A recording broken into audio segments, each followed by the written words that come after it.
there's not as much fooling around when you have a group like that. And, if you can't have people in it who are that competitive about it and want to be the best at it, then you obviously leave yourself open for issues. Ladies and gentlemen, you wanted it, you got it. The place for the untold, real, raw, and juicy stories of dirt track racing. It's Dirt Track Confessions. And now here's your host, Mandee Pauch Mahaney. Hello, everyone. Welcome to Dirt Track Confessions. I'm your host, Mandee Pauch Mahaney, and today we have, oh gosh, I think we're aging ourselves, a good, dear old friend, Kirk Spridgeon. Kirk, how are you? Fantastic, yeah. So super excited. So I feel, so Kirk, he's like a one man does it all. I asked him prior to us recording, I was like, what is technically your title? I think it's like series director, race director, but he's the do it all.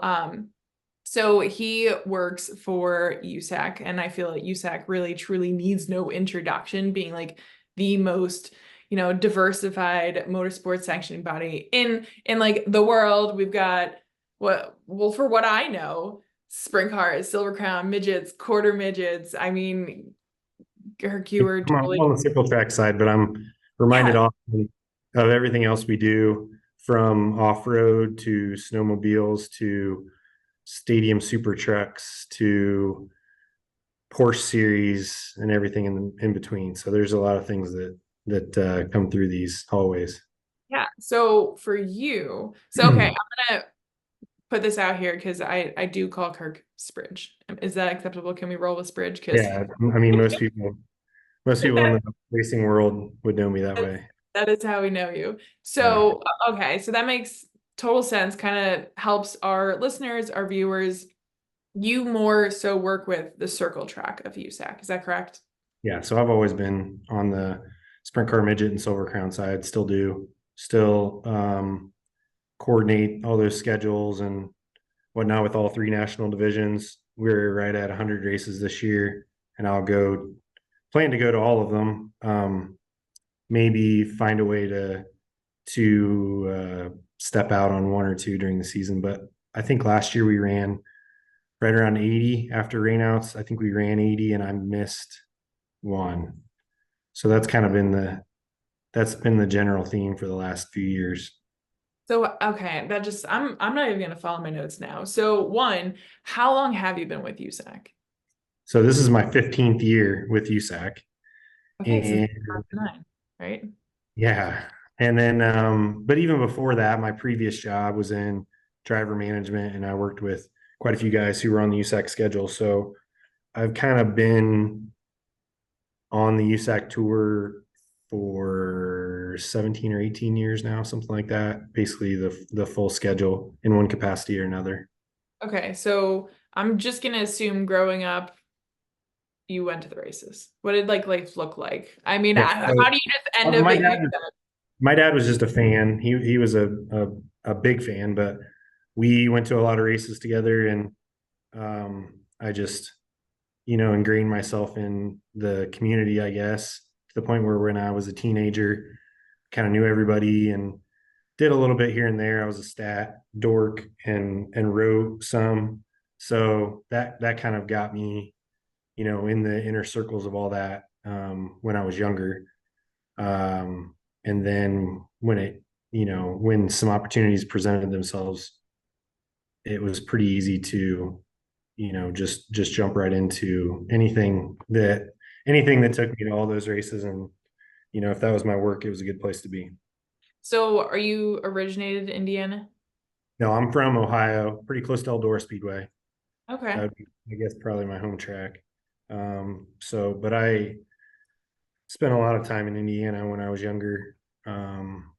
Went to a lot of these tracks around here and followed USAC a little bit on the road even when I was younger. So it's kind of just always, those have always been my regular spots. Love that. Okay, so this is going to be a trick one because I feel like there is no, quote unquote normal, but what would you say a normal work week looks like for you? Yeah, normal work week for me. So I think we race about 35 weekends a year, something like that. Um, so our schedule kind of revolves around that. I'm to the point now where we have a really good staff. When I started at USAC, there were only like 4 of us, I think, who manned the circle track stuff. And now we've kind of grown to the point where we have, I think, 6 or 7 of us who are just full-time circle track stuff. So for me, most of my stuff now is office work outside of the racetrack. So my early in the week is, getting everybody paid, kind of wrapping up from the weekend before. And I usually try to sneak in my off days on Tuesday or Wednesday. So there's never really a full off day, like my phone is always connected to me, and, competitors, I still, operate as the main contact for our full competitor base. So anybody who races with USAC has dealt directly with me. Most of them have my cell number, and I'm available all the time. So there's no real off day when it comes to that. But and then from there, it's, prep for the coming week. Now we do a lot, June, July, and August are pretty, are pretty jam packed, but even through like April and May, it's not overwhelmingly taxing. It's a lot of keeping everybody in the loop, and just sharing information from one to another through the week. But I'm a big preparation guy. I feel like our preparation levels from when I started here to where they are now are light years ahead of what they were. So I'm big on staying multiple events ahead. I have now, the nice thing is I have years of notes from every event we've run. So we can fine tune from year to year to make things more efficient, or, whatever. I'm big on everything from parking. If we have an event that we have to do rig by rig parking, that's me. So, just little things like that. I try to clean up as much as we can, just because I know how much those can be a huge factor in an event, especially an event of any size. So, okay. So leading up to, you do a lot, but like you get to the track, then what does it look like for you? So I also take on a lot of our scoring stuff. So I'll set all that up, all of our stuff in race control, and then quite a bit at our trailer too. So we'll have 3 or 4 of us who are there, the first people there to start setup. And I'll get everything ready to go in race control, and then basically get ready to go for draw and drivers meeting at our trailer. Most of the time I do those two. I'm very old school in a lot of ways, so I like an old school draw, and we bring out the bingo balls because everybody can see it, and I like everybody to just see what they're doing. How it So should be. yeah, so it's like there are probably easier ways, but I feel like there are less question marks when you do it right out in front of everybody's face. So I do that straight to, I tell people once the draw opens, you've kind of lost me for the day. I'll be doing that and getting everything set up for our nights, lineups and whatnot. And then I go straight into our drivers meeting. So yeah, once that gets started, by 4 o'clock, the day's, basically over. I mean, we tell people this was always a me and Levi thing, that like once the draw starts, like that race is basically over and we're on to the next one, because we can kind of just, almost do those in our sleep, and then, it's on to the next one. So, but I enjoy the races still a lot. That's probably what keeps me going, is I do enjoy competition. I enjoy the competitor base. I do enjoy, being in contact with every, racer who comes in to run with us. I do that's the joy that I still get.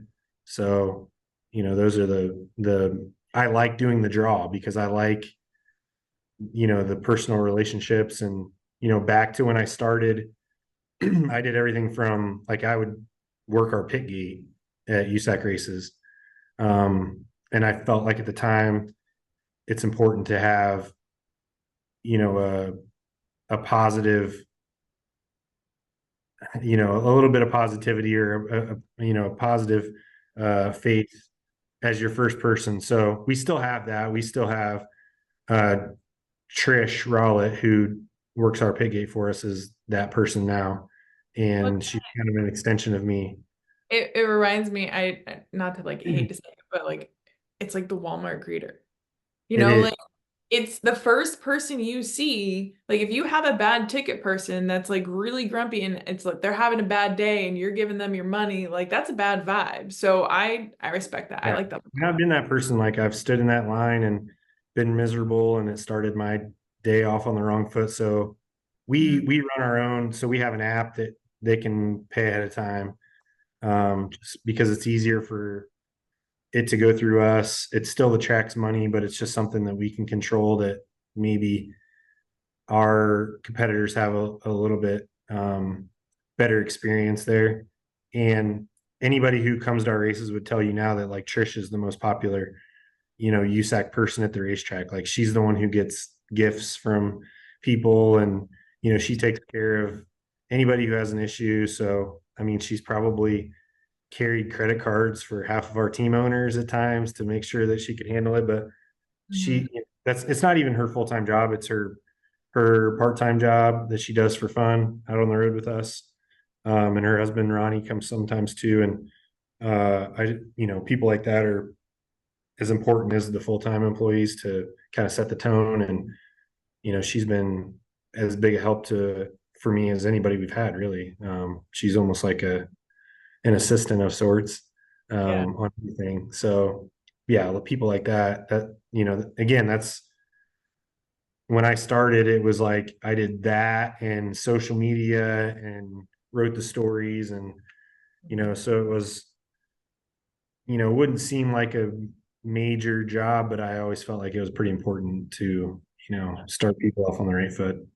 Yeah. And I feel like the the vibe and the people that you have, which we'll touch on, like that's what it's all about, is making sure every single employee, like they value their job that they have. It's not like, oh, you're just the ticket person, or oh, you know, you're just the, I don't know, the concession stand person. Like you have a purpose. Yeah. Everyone has a purpose. Yeah. I Yeah. mean, you know, I'm a big team sports guy anyway, but you know, there is a bit to pump up our team. You know, I have full faith in our crew. You know, I always say like if for whatever reason I couldn't show up, they would, you know, it would be seamless and you would never even know because they're all so good at what they do.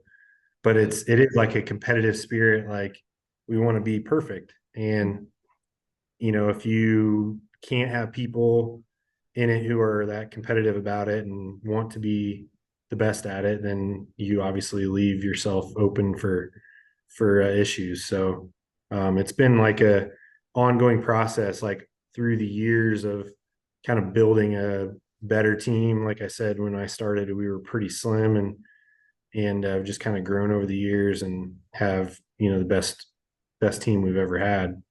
Mhm. Wow. Okay.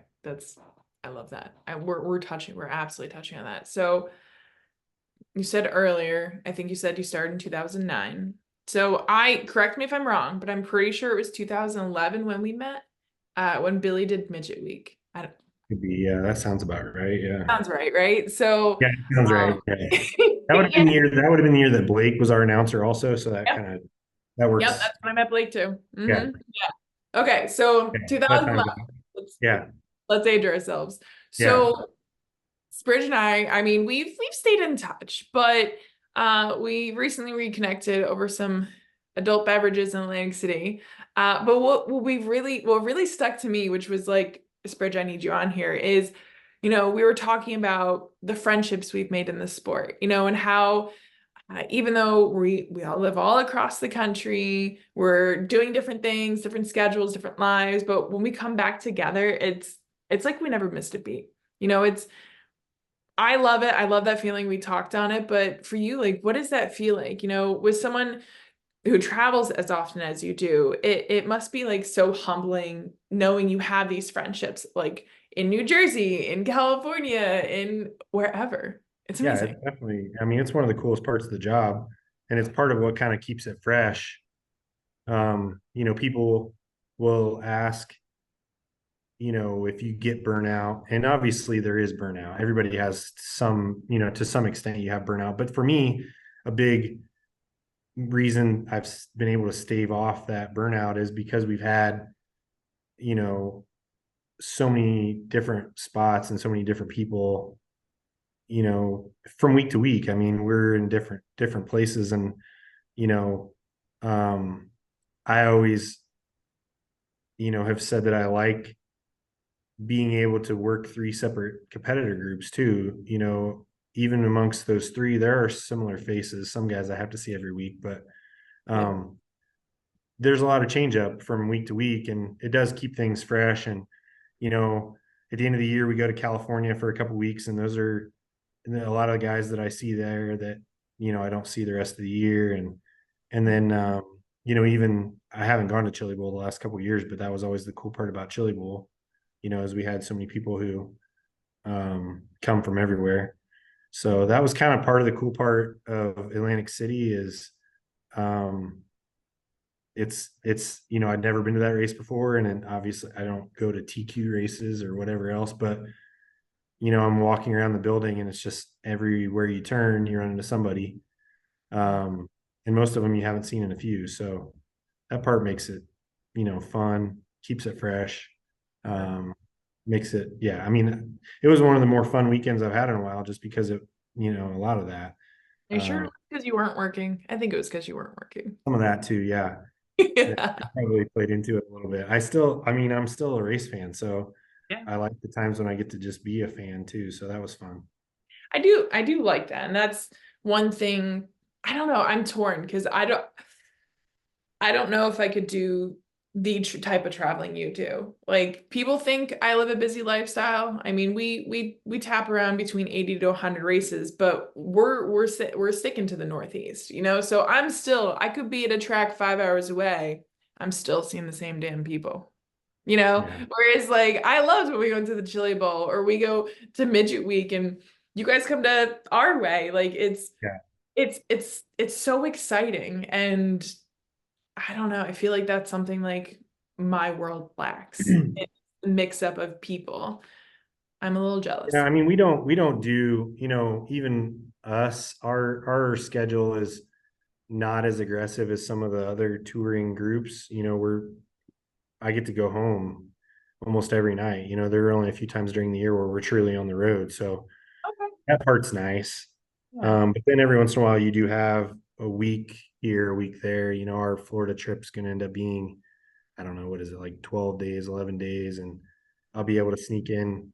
Um, Wednesday I'll probably be at Volusia for the World of Outlaws opener, and it's cool to do that. We've got a lot of guys that grew up, in these circles, and I've watched them from the time they were kids, and now they're um, you know, vying for the outlaw championships, or they've got the high limit deal that starts the week after. And a lot of those guys, you know, we've kind of been around, we've almost kind of gone up this ladder at the same time. So it's cool to see, those guys who have succeeded and kept it going. And, now they're to the point, a lot of them I saw when they were 16 or whatever, and they're like 30 something now.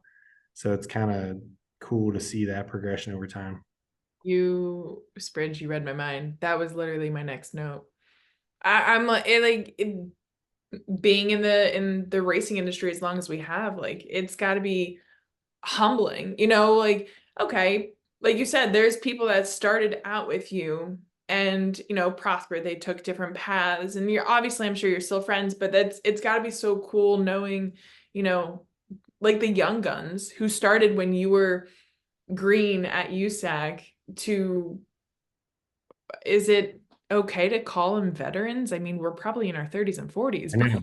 I just kind of, we had some of that stuff, put out there, where our current regulars with our USAC Sprint Car series are like 6 of the top 11 all time in most series starts. Like they're, you know, jumping up those rankings fast, and they're like in their 30s now. So it's not like they're old, but they've been doing it a long time. So, and even, I talk about like the World of Outlaws opener, but like this past year, Brad Sweet was the champion. He ran in USAC, kind of in the years when before I worked for USAC, but I was at every race, and I think he's like 10 days older than me.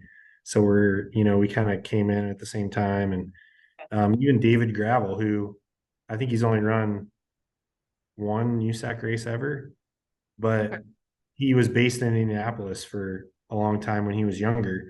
So he was around a lot. He's familiar with a lot of these guys. So there's just a lot of connections there. Carson Macedo ran a year in USAC midgets and was based in Indiana and worked really hard to get little rides here and there, Ohio, Illinois, whatever. So yeah, being able to watch that group mature and kind of become the best out there is pretty cool. And it is like, it's gratifying to watch people challenge themselves and, take on the highest levels of the sport. And you can see it from an early age. You can see this group. I mean, the ones that, are all in, there's no question. And they've, been able to challenge themselves along the way. And that's a big reason, I guess, why they've made it as far as they have. Are you enjoying this episode, want even more, or want a closer connection to the DTU fam? Join us over in Club DTU, where you'll receive early access to all of our podcasts, live race day updates, exclusive content, special merchandise, discounts, a community chat, personal recognition, and so much more. All inside one place, Club DTU. Series, but like series to other drivers. I feel, again, it's humbling knowing like it's not he doesn't follow us, he doesn't support us. Like, you are as genuine as they come. Like, I love that you cheer all these people on.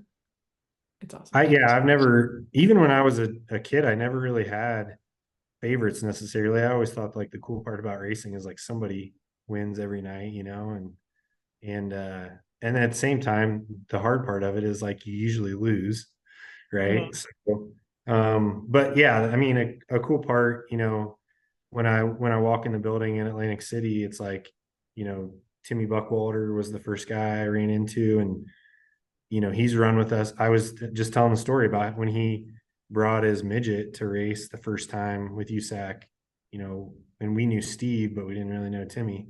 Mm-hmm. And, to even see where his career has gone and how good he is in so many different types of cars. And it was like, the first three that I kind of talked to in the building were like Timmy, Briggs Danner, who's kind of now the next in line, and then your brother, who, I go back to whatever year with. And he's the same type. He's kind of done all kinds of different cars, and him and I feel like have always had a little bit of a connection there, because we both are the type of guy that pays attention to stuff that's happening everywhere. Definitely. So, when we're around each other, I mean, you're the same type. So when we're around each other, we can kind of talk about what I'm doing and talk about what you're doing, or we can talk about what they're doing in some other arena that we're not involved in. So that's always cool. It is. So, okay, that has me wondering, with your title per se, like what you do at USAC, have you ever gone into it with your friends? Like, they've done something bad, like shame on you. Like, are you in charge of that? Like if someone has to get put to the rear or someone gets kicked out.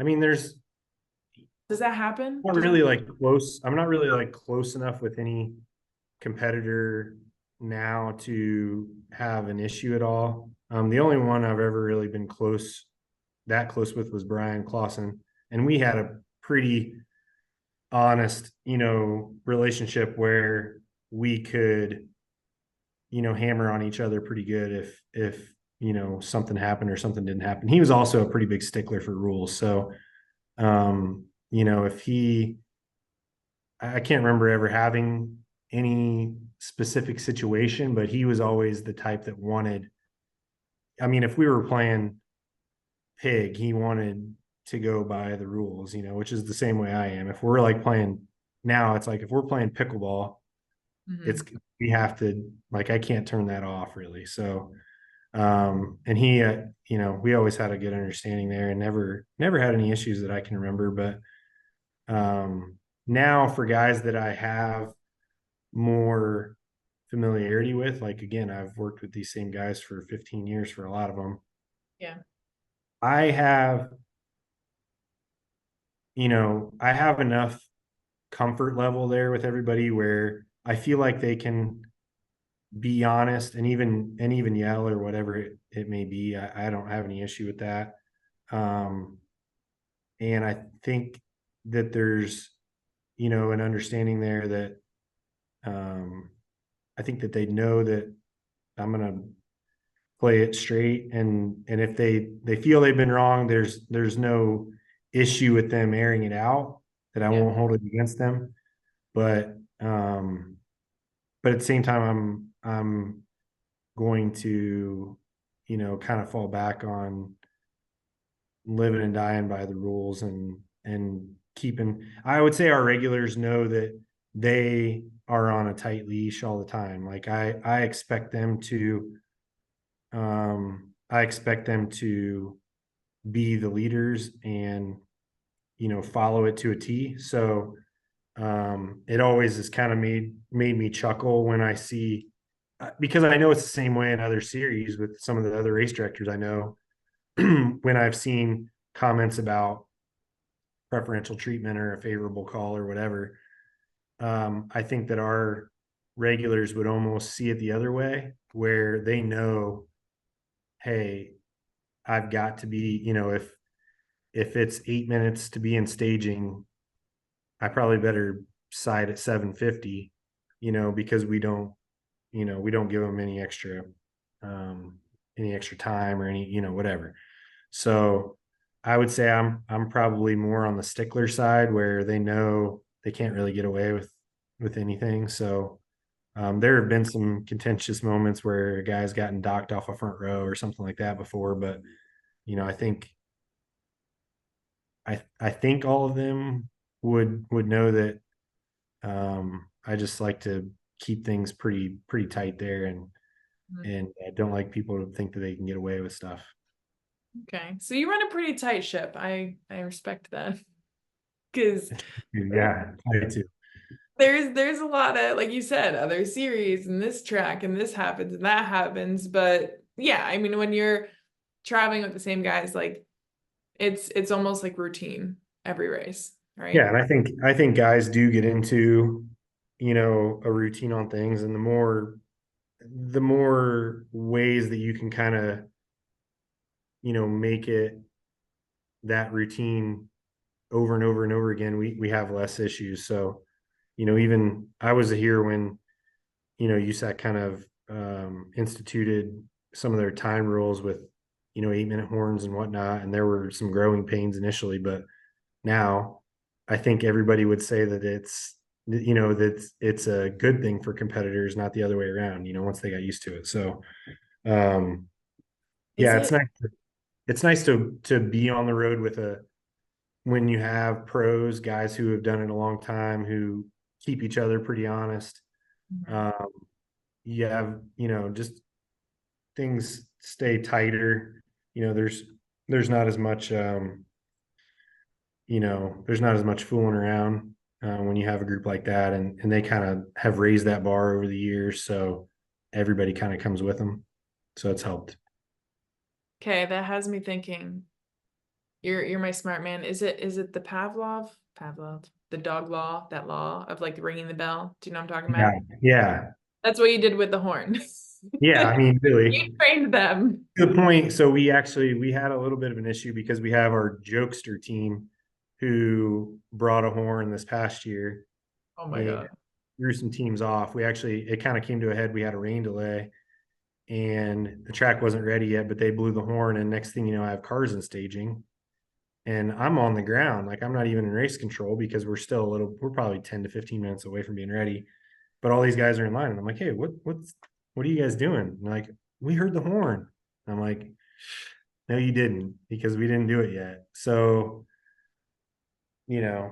one team got their laughs and the other teams wanted to kill them.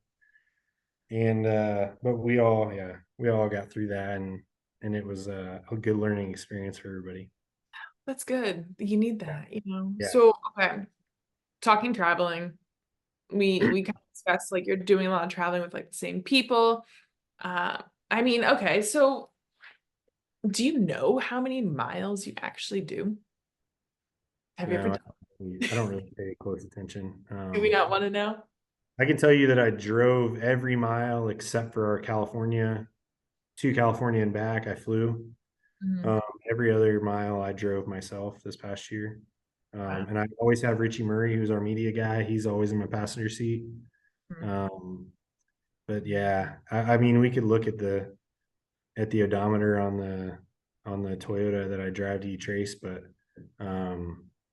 I don't really keep close track of that or nights in a hotel or anything like that. It's just I don't know. I don't know if that would make it better or worse, but Things are better left not known. yeah, maybe something like that. So, okay, traveling. I would presume like you guys keep your schedule pretty similar year to year. Yeah, yeah, it Yeah. is. So do you feel like, I mean, how I'm trying to think how to word it. Like you come our way, you come to the East Coast, right? Eastern Storm. Do Yeah. you go to the same hotel? Do you go to the same place for breakfast? Like Spridge, do you have a Yeah. routine? I mean, to an extent, I like going to different places when we're on the road, especially. But I think our crew in general is probably a bunch of creatures of habit. So, yeah, going to Florida here, we kind of, my crew already has picked out probably where their post race meals are going to be for every night, something like that. Yep. So yeah, I mean, I'm probably a little bit of the outlier of the bunch because I do like to go different places a little bit more, but yeah, I also like to stick with our group when I can as much as possible, Um, but yeah, our travel, we've been lucky here in the last however many years. We've had a lot of events that have done well, so we've been able to just kind of run those back year after year. So our schedule hasn't had wholesale changes from year to year, but it's also really full. So we have like I'm trying to think if we have any open weekends this year. I think right now we don't have any through what, April, May, June, July, August, September. I don't think we have any open weekends in those months as of right. That's a quick brain scan to do that, but we had one open weekend and we just filled that with a Silver Crown race. So it a lot of it I feel like muscle memory, like we've had pretty similar schedules, but some of the new stuff we've tried to also carve out, like last year we had two races in one day at two different tracks with the same crew. Yeah. Yeah. So So we've been able on purpose? Was that on purpose? it was on purpose. It wasn't, it's a better idea in December than it is when it actually happens.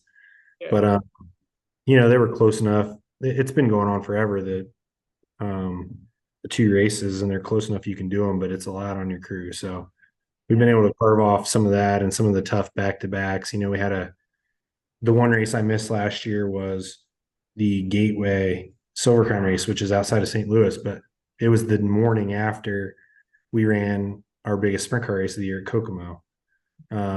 So pretty tough back-to-back. So we've been able to carve out a couple of those worst ones, which is kind of always the goal. Try to keep from killing ourselves too much on those and keep them, reasonable distances.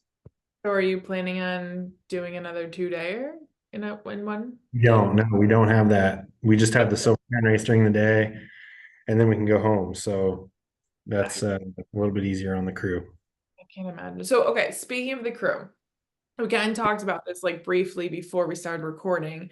Obviously, like you praise your people, you've got really great employees, like a good bunch that travels with you, but is it hard?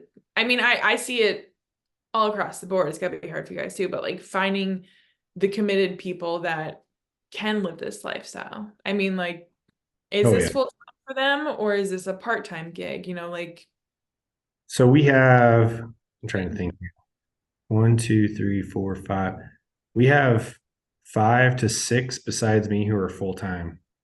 And then we have a few who are part time too. So it's been just kind of collecting one here and there on the way that show that they can do it. We've had people come in and bounce out that even younger people who we've had them come in and bounce out that didn't, it wasn't quite what they were looking for. So what's that? You had me for a week.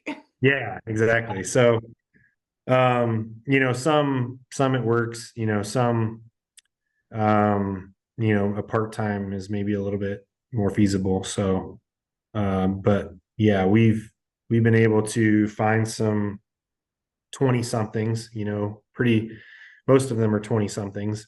There's just a couple of us who are older. But they're, passionate about it and excited and energetic, and that's how they can handle it.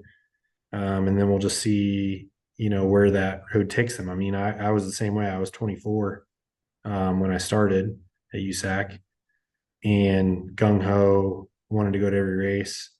And then some people, go with that over time and find different roles. And, some it's just something to do when they're younger. So everybody's kind of on their own path, and we just try to give people around here access to a lot of different opportunities to where, if living my life isn't up your alley, we have other avenues that you can take. And, if you want to try those until you figure out something that fits, we offer that, here, which is nice.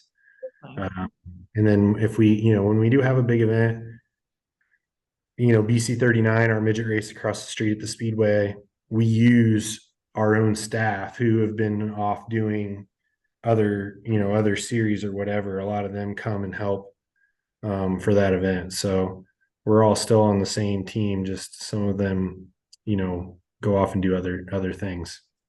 Okay. So with that being said, valid point of, people not being okay with the lifestyle, and I think for a lot of people, they think this life is glitz and glamour. It is just the most glorious thing. Although I'm grateful, like I'm sure you're just as grateful, like to live this lifestyle. It's amazing. Yeah. Wouldn't trade it for the world, but with this lifestyle comes sacrifices, right? Like, what do you feel have been some sacrifices for you that like you've had? You mentioned that. So basically our best guy we've ever had, his name's Sammy. He was, equipment guy, and then our guy on the ground, and he was solid as a rock. Our competitors loved him, but he just got to the point, in his life where being on the road every weekend was maybe not working out. His girlfriend likes going to concerts and stuff like that on the weekends. So found love bridge is what happened. Yeah. So yeah, and like everybody here was like, yeah, we get it. You put in your time. And so he initially transitioned to something more off the road, and then he took a job with one of our partners, actually a trailer partner. So it all works out. For me, it's just been, going in, no weekend festivities through the summer, going back to, a lot of weddings for, good friends or whatever I've missed. You try to, there were maybe some along the way that you can find a way to make it work, but just some don't. Yeah.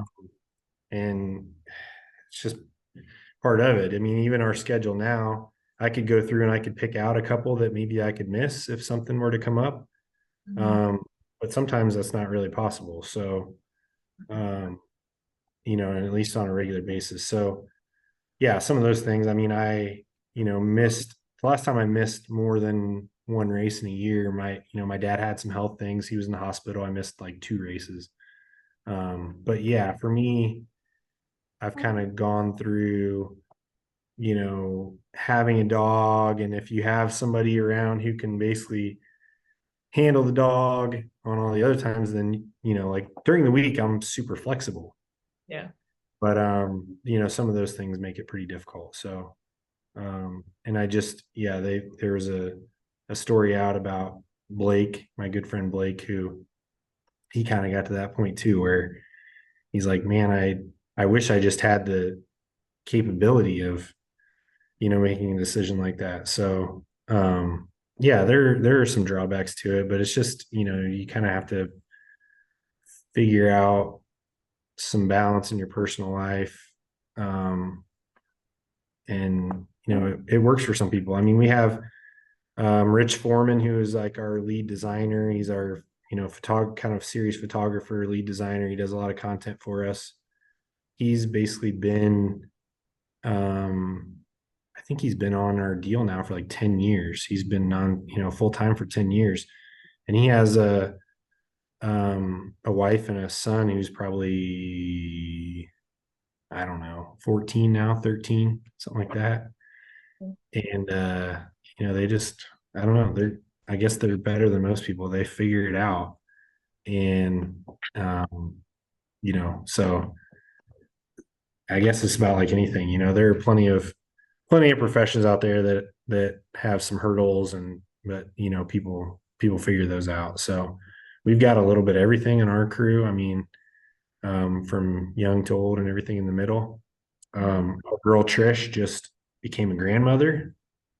So she's got one more thing on her plate. I was messaging her earlier about some registration stuff, and she owns a salon, and she's busting out a bunch of appointments today until like 8 or 9 tonight because she's going to be gone. Yeah. So, people like that figure it out one way or the other. So, how could I complain if, people like that have way more on their plates and somehow find a way to do it. So, yeah, I'm always in the trying to be present. I mean, my niece and my nephew, like trying to be around for them, and then like living my life and then being present. You want to be there for your parents and your grandparents. And it's like, there's so much, but at the same time, like you have to live your life. And if it's the dream that you want and you're happy doing it, you go do it. Yeah. Go do it. Yeah. Like, I think people out there everywhere, and nobody ever holds it against you that you follow that you're doing something you're passionate about. I think that everybody wants everyone to do that. So, I think people are understanding of that as much as possible. So you were talking about burnout a lot earlier. Now hey, let's say I'm 31. Been doing this for 31 years. But like that's easy math right there.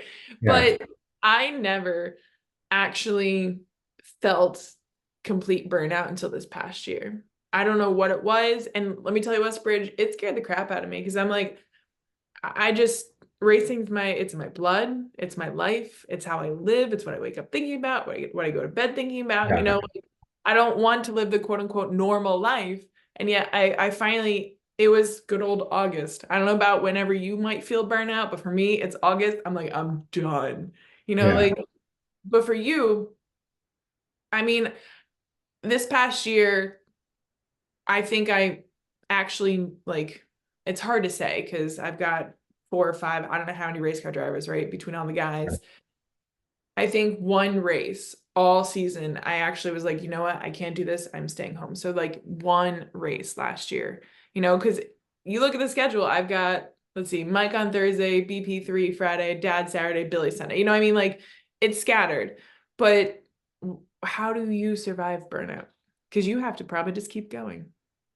Yeah, no, I mean, I don't know. Just you get used to it and you say, man, I'm not really into it right now, but you just, kind of grin and bear it. I feel like I see it in our group. Our schedule's structured where I think we can avoid it a little bit through the summer just with some of the gaps we have. And then, but I do see it when we go to California in the fall, and I think it's just because that's kind of like our longest stretch away from home. Yeah, and the end of the season too. Yeah, end of the season, so we're worn out anyway. Equipment's worn. Competitors are maybe a little shorter. So tempered, not in stature.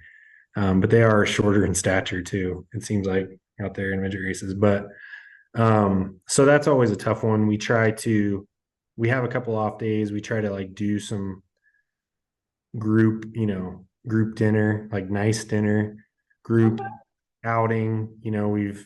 If we have a day in between something where we can do something halfway fun.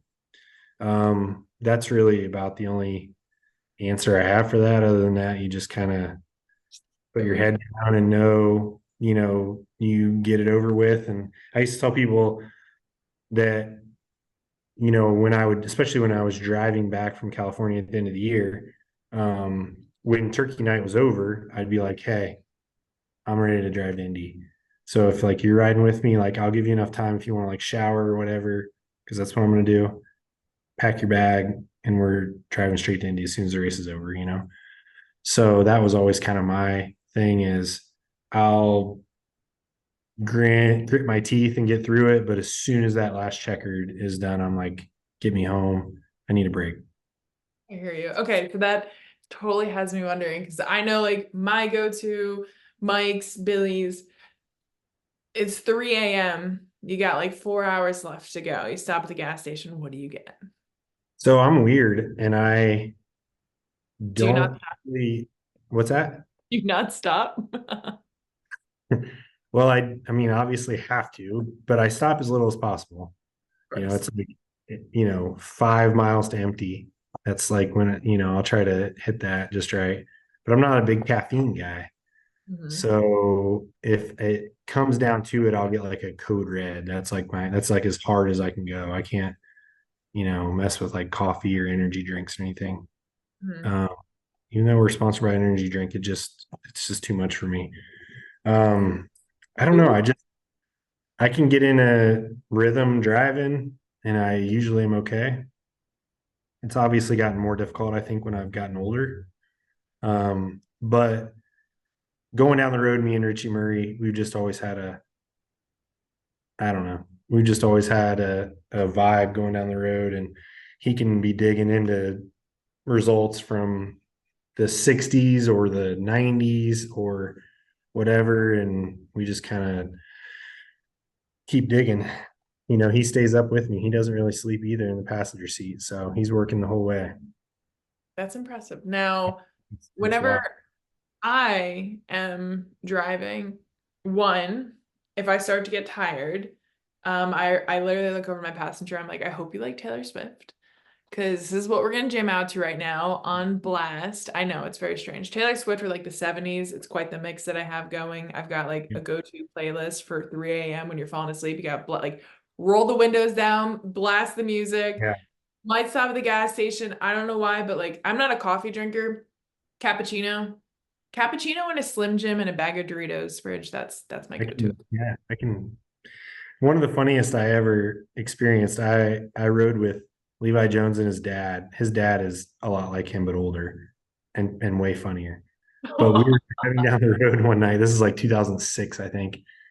And Greg was driving, and I wake up to him screaming because his thing was when he got tired, he had two things that he would do. Either he would just scream, and that would keep him awake, or he would roll down the window and hold $100 bill out the window. Oh my God. No That shit. was his way to keep himself, with it. And he did that too. So I've never gotten to that point yet, but Okay. That's impressive. Like that you really don't do caffeine. Like your body's good for you. No way. I'm not saying that's the right answer. I'm just saying that for me, that's what I've had to do. So it was a few years ago. Gosh, I'm in this freaking packed van with my brother's crew coming home from Florida. And I don't know if it's like a state of emergency or what, but I'm in like the back, like the seats where like you put the bad children Yeah. that there Yeah. really shouldn't be seats back there. I'm all the way back there. And this one guy, he's in the middle, rolls down the window. I don't know if he forgot the window was open or what, but we're going down the highway and like the median's in the middle. Like we just hit all this snow and it just came all over us. All over us. The window's wide open. Let me tell you what, that woke us up. Oh man, that's Yeah. brutal. I was like, it's not just snow, but it's like the dirty highway snow just comes flying in. I refuse to ride in the back of the van, and that's not happened ever since. No, Jim. Brutal. I'm in the driver's seat. I can't really tell you how it is I anymore. I don't really ever check out of that spot. So I ask anyone that I've ever ridden with. So I don't know why, but Spridge, like 10 o'clock hits. I'm at the races, yes, but like 10 o'clock on a regular night, my body shuts down. Mhm. I can't function. It's like, Yeah. it's time to go to bed. And so I will get in the car. I'll get in the toter, in the truck, whatever. If I'm the passenger princess, my ass is passed out before we even leave the parking lot. Yeah. So I can't. So just put me in the back. That's what Levi was. Levi could be asleep really fast, and he Yeah. would usually just have one of us drive. So yeah, it takes all kinds. Yes, it does. Okay, so your traveling story, you're easy. That's good for you. That explains a lot. But okay, let's wrap this up. I value your time and I appreciate you doing this, dude. This means so much. So if you can pull out one piece of advice for anyone like who wants to live on the road, whether it's a crew member, car chief, they want to follow a series, announcer, a significant other, whoever, someone that wants to go on the road, has never done it before. What is that one advice when it comes to life on the road? Honestly, for me, this is gonna maybe sound like boring, but to get ahead on your busy work as much as possible, because when you're on the road, there's nothing worse than having to do all that stuff too when you're stuck in a hotel room or whatever. It's nice to not have that in the back of your mind. Like, my anxiety is super high right now because we've got a couple little things that are left undone that we aren't ready yet, and our truck leaves tomorrow, and our transponders I sent them to the Chili Bowl for them to use, and then they went to the King of the Hammers off-road in California, and now they're being shipped straight to Florida.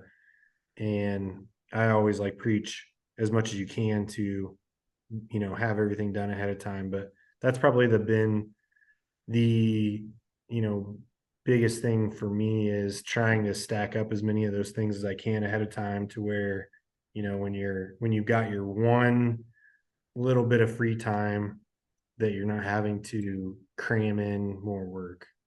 And I feel like that's what I maybe did more when I was younger, that wore me down at times, but now I'm maybe it's just older and wiser, but more prepared ahead of time, and you don't have to mess with all that stuff when you're on the road. So that's probably the biggest thing for me. Okay. It probably applies to everything. I mean, if you have your shit together at home, it's probably a little less taxing on you, your significant other, your home, whatever. But it's easy to just, have that mindset of like getting it whenever, and then, a season or 15 seasons can just unravel really fast. And, you kind of lose your time to do some of those things you want to do. Yeah, I mean, it's like our house. I don't know how your place looks. Like everyone was like, "Oh, what are you gonna do in the off season?" I'm like, "I'm gonna tend to my house," because like you do. I hate to say the bare minimum, but like you keep it afloat. Yeah, it's like operational, and that's it. Yeah, you keep it afloat, and then when it's time to like, oh, this needs to be attended to. So Yeah. yeah, so it's like clean house, organized life, organized, like just organized. I'm here for organization. Yeah. So here for that.